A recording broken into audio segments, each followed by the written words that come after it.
When you talk about a medical diagnosis or fixing a physical problem, there's this baseline expectation of precision. Right, like a binary kind of thing. Exactly. If you break your arm, the x-ray shows a jagged white line, the doctor points to it, and the protocol is just obvious. Cast it, rest it, heal it. It's incredibly straightforward. The fracture is visible, the pathology is clear, and the intervention is, well, entirely mechanical. We naturally crave that kind of certainty. We want a clear map of what's wrong so we can just apply a clear linear fix. But the moment you step into the world of human psychology, Oh, yeah.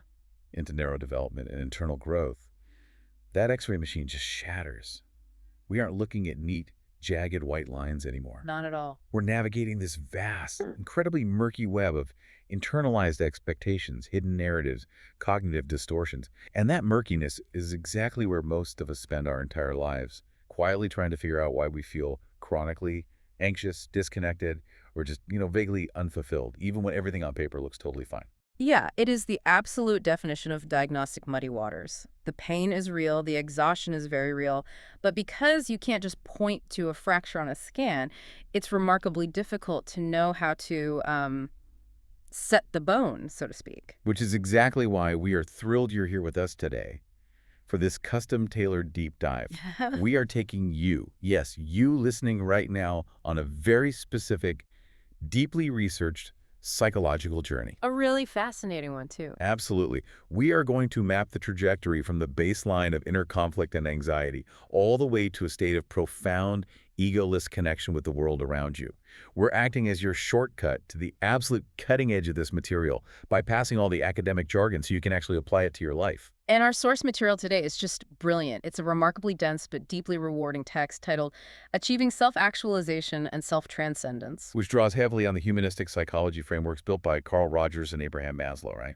Exactly. And what makes this specific synthesis so compelling is that it refuses to just stay in the realm of high-level philosophical theory. It bridges the gap between the intuitive desire we all have to be fulfilled and the deeply mechanical, sometimes really painful psychological work required to get there. Because it's a lot of work. Oh, it's a ton of work. It posits a very grounded premise, which is you cannot possibly achieve genuine connection with the external world until you have systematically dismantled the false narratives you hold about yourself. Okay, let's unpack this. Because if we have to fix the x-ray machine in our own heads first, we really need to understand how the machine is built. Right. The source material establishes this profound, ongoing tension between two foundational concepts, the ego and the self-concept. Yeah. And we need to be clear about definitions here because, ego gets thrown around a lot in pop psychology. Yeah, people usually use it to mean arrogance. Exactly, like having a big ego. Ah. But in this context, we aren't talking about arrogance. The ego is defined purely as your real self. It is the raw data of who you are in this exact second. Your genuine emotional responses, your current biological state, your lived experiences, your flaws. Right. It is the unfiltered reality of the organism. You just exist. Contrast that with the self-concept narrative, which is your ideal self. The person you think you should be. Precisely. This isn't who you are. It's the mental avatar of who you firmly believe you should be. It's an internalized story, usually compiled from years of social conditioning, family expectations, and protective mechanisms. I've always visualized this dynamic like standing in front of a funhouse mirror. Oh, that's a good analogy. Like your ego, the real self, is just you standing in the room. You're whatever height you are, maybe you're wearing a slightly wrinkled shirt, you're operating on 4 hours of sleep, and you're feeling a bit irritable. That is the objective reality of the moment. Just the raw facts. Right. But your self-concept is the distorted 12-foot-tall reflection staring back at you from the mirror. The reflection has immaculate posture, never requires sleep, and is endlessly patient with everyone. And the psychological friction occurs because we tend to identify more with the reflection than with the actual person standing in the room. We want to be the 12-foot-tall version. Exactly. Which brings us to Carl Rogers' central thesis, which this material really hinges on, and that is congruence. Congruence is the degree of alignment between your real self and that ideal self. So how close the reflection matches reality? Right. When the gap is narrow, when who you actually are and who you expect yourself to be are highly similar, you achieve psychological stability. The text notes this alignment is the absolute prerequisite for what Rogers termed a fully functioning person. Let me push back on this, though. Sure. Because if I just accept the wrinkled shirt and the irritability as my baseline, doesn't that breed complacency? Like when I look at that 12-foot tall reflection, it makes me want to stand up straighter. It gives me a target. I see where you're going with this. Right. If we narrow the gap by just lowering our expectations to meet our current flaws, don't we lose the ambition that drives human progress? That is a completely natural concern, but it's a crucial distinction to make. The material doesn't equate ambition with neurosis. Yeah. Striving to improve your skills, your health, or your knowledge is inherently healthy. The pathology lies in the mismatch, the incongruence. When the gap between reality and the ideal is so impossibly wide that you can never realistically bridge it, the ideal self ceases to be a motivational target. Becomes something else entirely. It becomes a tyrant. It breeds chronic anxiety because you are in a permanent state of failing to meet your own baseline requirements for worth. Wow. And because the brain hates the discomfort of that constant failure, it starts playing tricks, right? Exactly. When the incongruence becomes too painful, the mind must protect itself. If your ideal self dictates that I'm a perfectly rational person who is never petty, but your real self is currently feeling deeply petty and jealous about a coworker's promotion. Which is a very human thing to feel. Completely human. But you have a crisis. Your self-concept cannot tolerate the existence of the jealousy. So to keep the funhouse mirror intact, your ego distorts the raw data. It lies to itself. It has to. You suppress the jealousy, maybe mutating it into sudden, unexplained depression. Or you project it, suddenly deciding your coworker is arrogant and manipulative. You literally warp your perception of reality to protect a fabricated image of yourself. That sounds incredibly draining. You are burning immense amounts of psychological and metabolic energy just to sustain a lie. You're funding a massive cover-up operation inside your own head. And that cover-up is exhausting.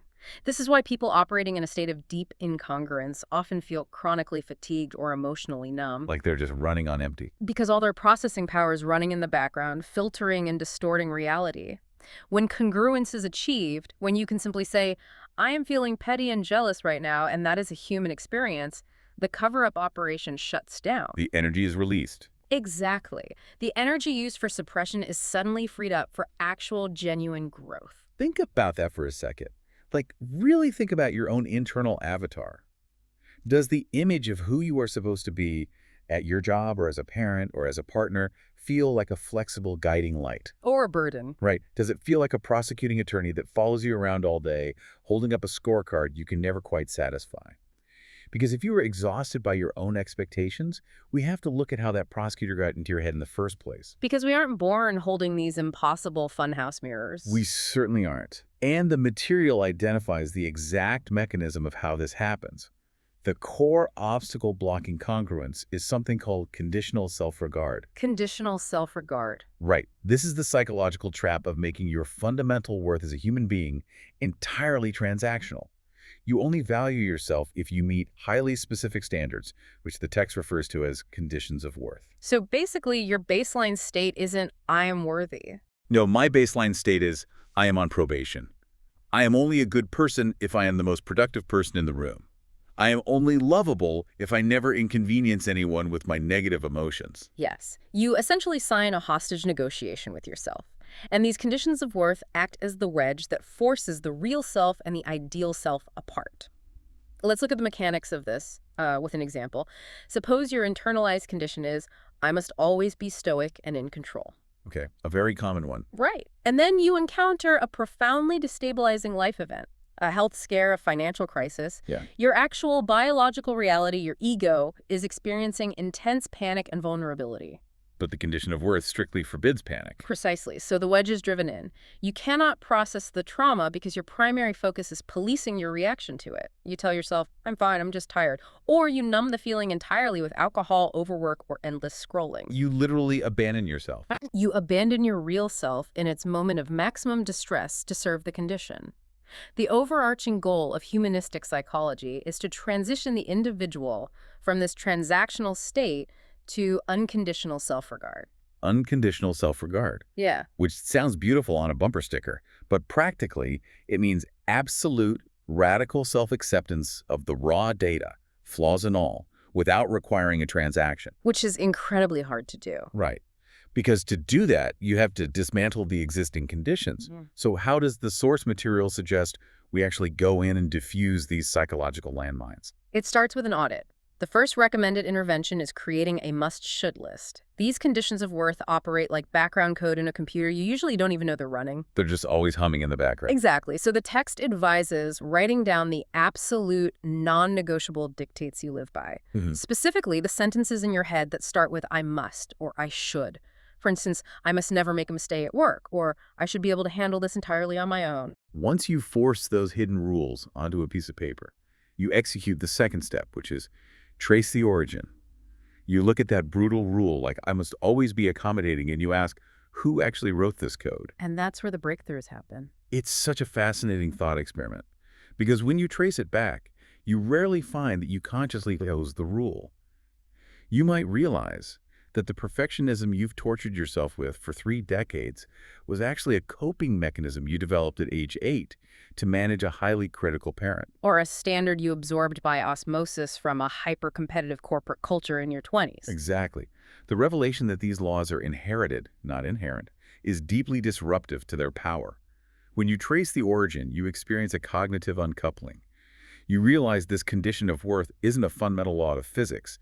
It's a deeply flawed, outdated opinion that you accidentally recorded and put on loop. And it's so powerful to realize that, but the ego is terrified of dropping the rule, right? Oh, absolutely. Because if my rule is, I must be perfectly productive to have value, and I drop it, my brain sounds the alarm. It says, if we drop this, we will become completely worthless. We will never get off the couch again. Which is why the next step is so critical. Reevaluate the cost. The brain defends the condition because it assumes the condition is keeping you safe. You have to consciously override that by calculating the actual damage the condition is doing. You have to look at the collateral damage. Right. You look at that, I must be perfectly productive rule, and you ask, what am I actively sacrificing to sustain this? Yeah. When you realize the cost is your physical health, your presence with your family, and your baseline peace of mind, the illusion of safety shatters. The condition is no longer protecting you, it is consuming you. That makes logical sense, but implementing it is where things get messy. Let's say I successfully trace the origin, I realize the cost is too high, and I drop the condition. The very next day, I slip up. I fail at a task, or I procrastinate for 4 hours. Which happens to everyone. Right, but the old conditioning is going to rush back in with massive waves of shame. How do we survive the fallout of breaking our own rules without just reverting right back to the funhouse mirror? This is where the text introduces one of its most nuanced and vital tools, acceptance without approval. It solves the exact dilemma you mentioned earlier about self-acceptance leading to complacency. Okay, parse that distinction out for me. How do I accept the 4 hours of procrastination without endorsing it? It requires you to split your observation. You must acknowledge the objective reality of the behavior without attaching it to your fundamental identity. If you find yourself procrastinating and feeling highly anxious, you don't fight the reality. You don't try to distort it by saying, I'm actually just doing necessary research. Right, you don't make excuses for it. Exactly. You say, I am feeling anxious and I am avoiding my work. You accept the present reality completely. So I am observing the raw data without the filter. Yes. But then you apply the crucial cognitive separator, which the text phrases as, my behavior is not my being. My behavior is not my being. It's a powerful phrase. It fundamentally changes the internal narrative. The procrastination is a behavior. It is an action occurring in space and time. It is not an indictment of your soul. You accept yourself unconditionally, which removes the toxic shame. Because shame is what keeps us stuck. Right. And because you aren't drowning in shame, you actually have the cognitive bandwidth and energy to look at the behavior critically and say, I don't approve of this action and I want to change it. Shame paralyzes. Acceptance without approval mobilizes. Which perfectly transitions us into the operational toolkit provided in the material. We know what the obstacle is, conditional self-regard, and we know the theoretical goal, which is unconditional acceptance. But how do we physically rewire our responses on a stressful Tuesday afternoon when the inner critic is screaming? The text actually provides 3 highly specific exercises for this. Let's dig deeply into the mechanics of each. Exercise 1 is the self-compassion break, rooted in the research of Dr. Kristen Neff. Dr. Neff's work is revolutionary because it operationalizes compassion into a repeatable sequence that directly interrupts the brain's default threat response. This exercise is designed to be deployed in the acute moment of failure or inadequacy. Like right when you're in the thick of it. Exactly. It consists of 3 sequential steps. The first is mindfulness. Which in this context just means acknowledging the pain without getting lost in the narrative of the pain. Correct. When you fail, the default mode network in your brain usually spins up a massive catastrophic story. I always do this, I'm a disaster, my career is over.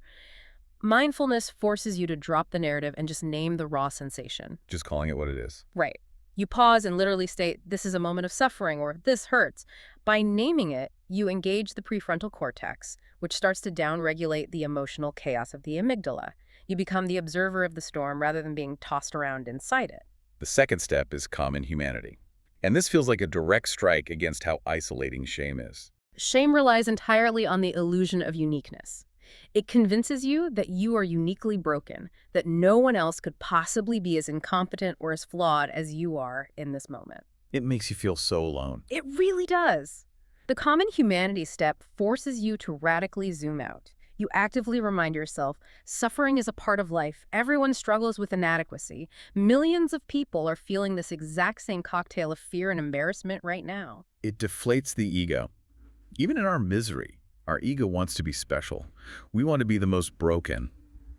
By universalizing the experience, you remind yourself that you are just a regular human participating in the standard messy human condition. It contextualizes the failure perfectly. And once the threat level is reduced by mindfulness and common humanity, you apply the third step, self-kindness. The material specifically instructs you to use a soothing physical gesture. Like what? Like placing a hand over your heart or resting a hand on your cheek, accompanied by a phrase like, may I be kind to myself in this moment.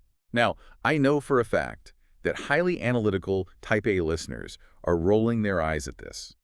Put a hand on my heart. That is incredibly cheesy. Why can't I just logically think my way out of the anxiety? Why does the physical gesture matter so much? Because you cannot always outthink a biological threat response. When you are steeped in shame or severe self-criticism, your sympathetic nervous system is highly activated. You are in fight or flight. Logic just goes out the window. Entirely. Logical semantic arguments often bounce harmlessly off an activated amygdala, but physical touch operates on a completely different, much older neurological pathway.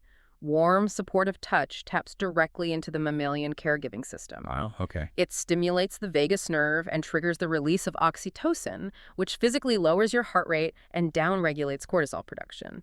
You are bypassing the critical, spiraling brain entirely and speaking directly to your nervous system in a biological language it inherently trusts. You are literally hacking your own physiology to force the inner critic to lose its power supply. That is brilliant. Let's move to exercise 2, defining the realistic ideal self. This goes right back to the funhouse mirror. If the old ideal self was a tyrant, how do we build a new, healthy one? You build it by shifting from outcome-based perfectionism to process-based values. The exercise asks you to first map the current gap. You list 3 to 5 perceived flaws, say, I am impatient, and next to them, the ideal trait you've been demanding of yourself, I must be endlessly patient and serene. And then comes the purge. The text calls it challenging the shoulds. You have to interrogate that ideal trait. Yeah. Is endless serenity actually a core value of yours, or is it a should imposed by society or a partner or spiritual community you belong to? If it's a should, the material is ruthless, throw it out. It will never make you congruent. Exactly. But what if I genuinely do want to be more patient? If the underlying value is authentic, you keep it, but you execute the final step, which is reframing the trait. You redefine the ideal from a static, impossible state of perfection into a dynamic, forgiving process. So changing the metric of success. Right. The old toxic ideal was, I must never lose my temper. The reframed realistic ideal is, I value consistent effort in managing my frustration, and I value taking quick accountability when I inevitably slip up. That is a massive paradigm shift. It takes the ideal self out of the realm of gods and brings it down to earth. It builds failure into the model as an expected variable rather than a catastrophic system crash. It says, I'm going to try, I'm going to fail, and how I handle the failure is the realization of my ideal self. Exactly. It creates a self-concept that is actually habitable. Which brings us to the daily maintenance of this habitable self. Exercise 3, the inner critic versus the inner coach. We all have that automated hostile voice in our heads. How do we dismantle it systematically? Through rigorous cognitive reframing. The material treats the inner critic not as a demon to be exorcised, but as a poorly calibrated data processor that needs to be debugged. I like that, debugging the mind. Step 1 is to capture the criticism in the wild. You must write down the hostile thought exactly as it occurred, for instance. You completely derailed that meeting. You have no leadership skills. Writing it down forces it out of the emotional brain and into the logical brain. Yes. Step 2 is to analyze the distortion. You examine the captured thought for logical fallacies. The inner critic almost exclusively speaks in cognitive distortions, all-or-nothing thinking, catastrophizing, or overgeneralization. Derailing one meeting does not mathematically equate to a total absence of leadership skills. Right, it's taking one data point and drawing a completely wild conclusion. Then you actively rewrite the code in step 3. Write the inner coach response. You construct a response that is strictly bound by objective truth, but framed supportively. The meeting lost focus, and I struggled to guide the agenda. That was a poor performance. However, I can review the agenda structure and improve it for next week. One unorganized hour does not negate my history of competent management. It's incredibly dispassionate. It doesn't sugarcoat the failure. That was a poor performance. But it refuses to extrapolate that failure into a character assassination. The text also suggests tracking this over time using a lessons learned journal. You record the objective event, the feeling it triggered, and the actionable lesson. The journal fundamentally changes your relationship with failure. Under conditional self-regard, failure is a verdict. Under unconditional self-regard, failure is merely telemetry. Just data. It is just data telling you how to adjust your trajectory. You stop being the defendant in a trial and become the scientist observing an experiment. I love that framing. But I do want to challenge the source material on one specific, highly aggressive tactic it recommends for gathering that data. Oh, the testing phase. Yes. It outlines a practice called testing the condition. It literally instructs the reader to intentionally violate their own conditions of worth to see what happens. If my core condition is, I must be universally liked, the text says I should purposefully express a mild contrary opinion in a group setting. Isn't that playing with fire? It sounds risky, sure. Right.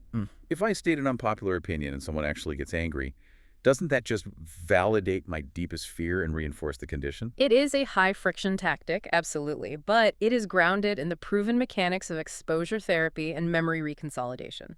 The condition of worth, I must be liked, is sustained by a catastrophic prediction.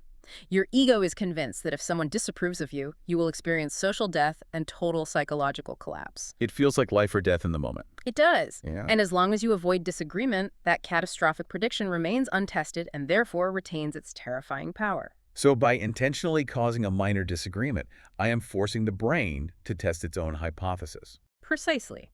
You state the mild opinion. Someone disagrees, maybe even frowns, your amygdala spikes.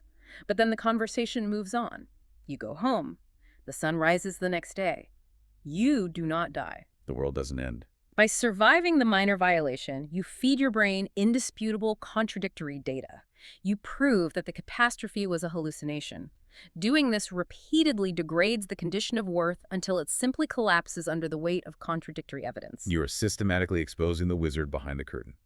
Okay, let's look at the broader trajectory. Imagine you listening have been diligently applying these tools.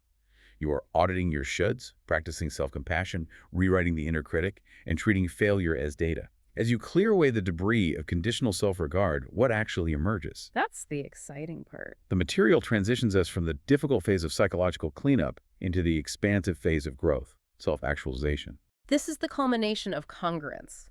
Self-actualization, in the humanistic framework, is the ongoing process of realizing your full, authentic potential. You are no longer wasting metabolic energy sustaining the funhouse mirror. You are operating as a fully functioning person. And the text defines this state with 3 primary characteristics. The first is authenticity. Which means existing without the mask. Because you have eradicated the transactional conditions of worth, you no longer need to constantly curate your personality to secure approval from others. You behave in accordance with your internal baseline. The second characteristic is openness to experience. This is the profound ability to allow the raw data of life to flow through you without needing to distort it. You can experience deep grief, profound joy, or sharp anger, and you simply allow the emotion to exist, process it, and let it pass. You don't suppress the negative or cling artificially to the positive. And the third is creativity and purpose engaging in life. Not to avoid failure, but to pursue genuine expansion. But what strikes me is the absolute linchpin of self-actualization, the engine that powers the whole thing, is what the text calls the internal locus of evaluation. How does a person know when they've actually achieved this shift? You know you have achieved an internal locus of evaluation when the external scoreboard stops dictating your internal weather. When you are trapped in incongruence, you rely on an external locus. You outsource your self-worth to your boss's praise, your spouse's mood, or societal markers of success. You are constantly asking the world, am I good enough today? Exactly. You're a thermometer, just reflecting the temperature of the room. Oh, I like that. Thermometer versus thermostat. Right. The shift to an internal locus of evaluation means you become the thermostat. You trust your own deeply examined values to dictate your worth. If you write a piece of code or paint a picture or raise a child in a way that aligns with your authentic values, you are satisfied. Even if the world criticizes it, the criticism is just data. It is no longer a verdict on your soul. You are the sole author of your own worth. So to synthesize this for you, the listener, reaching this state means you have finally stopped fighting a war on two fronts. You are no longer battling the world while simultaneously battling your own shadow. You have integrated all the messy, brilliant, flawed parts of yourself into a secure, highly accurate identity. You're breathing your own air. It is a state of immense psychological stability and deep personal fulfillment. But, and this is where Maslow's later theories completely upend traditional expectations, this profound, secure state of self-actualization is not the finish line. And this is the twist in the source material that is so fascinating. Most people assume the top of Maslow's pyramid is self-actualization. You fix your neuroses, you achieve your potential, you win. But there is a hidden final peak. Yes, because self-actualization, for all its health and stability, is still fundamentally bounded by the ego. It is entirely focused on the I, my potential, my authenticity, my fulfillment. It's still about me. Right. But once that secure, congruent self is fully established, an immense amount of psychological energy is liberated. The system is fully charged, and that energy naturally seeks a broader conduit. It must move outward. This is the transition to self-transcendence. The text defines self-transcendence as moving beyond the boundaries of the self-concept entirely to connect with humanity, nature, or a broader ultimate meaning. The transition is a fascinating paradox. You spend decades meticulously healing your ego, defining your boundaries, and securing your identity. But the ultimate reward for building a perfectly secure ego is that you no longer have to obsess over it.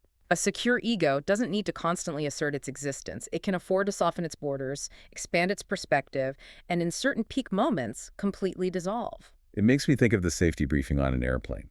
The cardinal rule of the oxygen masks is put your own mask on first before assisting others.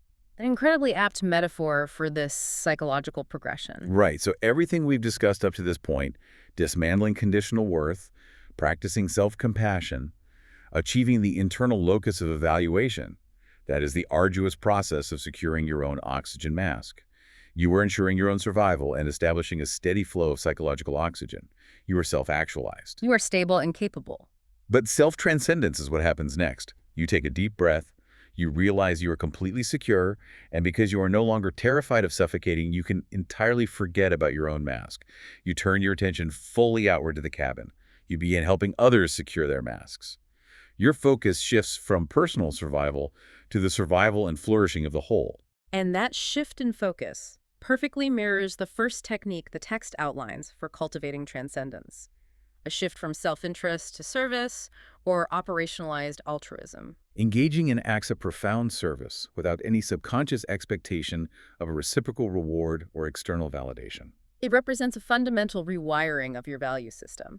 The text points out that we move away from personal focus values like the accumulation of wealth, status, or personal achievement, and align with social focus values. Like benevolence and universalism. Exactly. Benevolence, which is the active enhancement of the welfare of the people you interact with daily, and universalism, which is a broader appreciation of protection of all people and the natural world. When you operate from universalism, the rigid boundary between you and the world becomes highly permeable. Your personal well-being becomes inextricably woven into the well-being of the collective. The second pathway to transcendence the text explores is the cultivation of peak and flow experiences. It emphasizes the vital psychological role of awe and aesthetic appreciation. Maslow was captivated by peak experiences. These are transient moments of overwhelming joy, deep connection, and intense awe where the ego simply drops away. Like what kind of moments? The text gives examples like standing in the presence of ancient towering redwoods, observing the sheer scale of a starry night sky, or being utterly consumed by the beauty of a symphony. But mechanically, why does the emotion of awe trigger ego dissolution?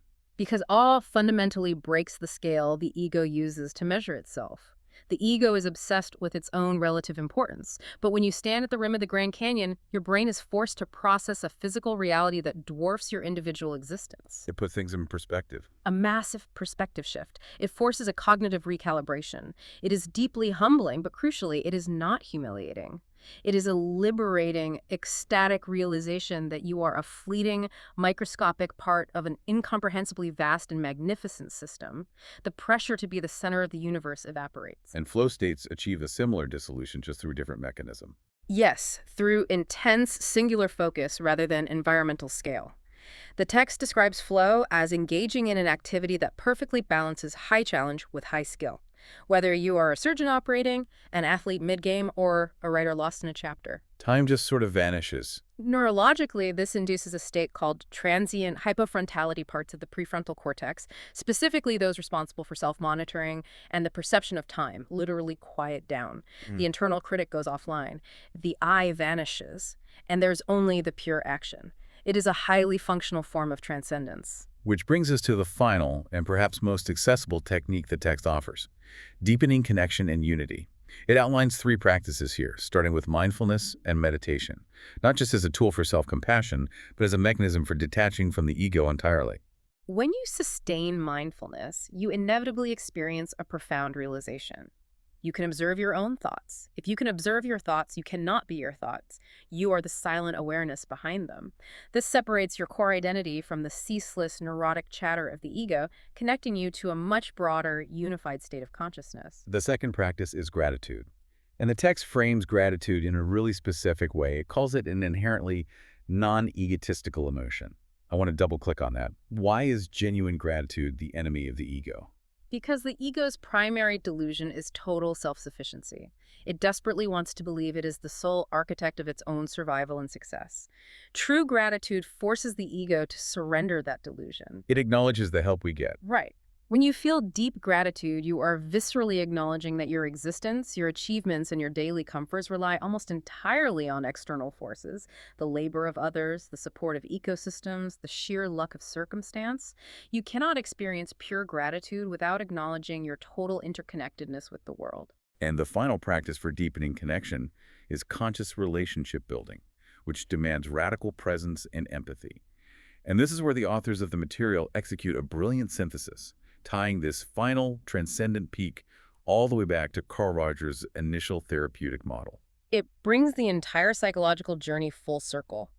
Rogers believed that healing occurs when a therapist provides unconditional positive regard and profound, non-judgmental empathy to a client. The text suggests that we can use that exact model not just for therapy, but as a daily practice for self-transcendence. In our everyday lives. Yes. By offering that level of radical empathy to our partners, our children, or strangers, we actively dissolve our own borders. Because true empathy is impossible if your ego is dominating the interaction. If I am truly listening to you, trying to map your emotional reality, I have to completely vacate my own worldview for a moment. Precisely. You have to temporarily suspend your own judgments, your own biases, and your own need to respond. You step out of your mind and step into theirs. You merge perspectives.